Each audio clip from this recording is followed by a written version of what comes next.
Hey guys, so if you're looking for a way how to connect your Anbernic RG556 to the monitor or to the TV, so Type-C to HDMI. So what you're gonna do is that you want to look for the ports, hold on, give me a second, ports on it,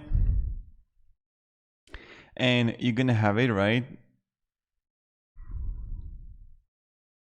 And you're gonna have the Type-C there. Let's see right here. So you have the Type-C, USB Type-C supports, DisplayPort output. So what you're gonna do, you're gonna have Type-C to HDMI cable that you're just gonna look on Amazon. Look at this, like this. Here I got it for you, my brothers and sisters, and you got it. So this is what you want to know, to connect it to your TV or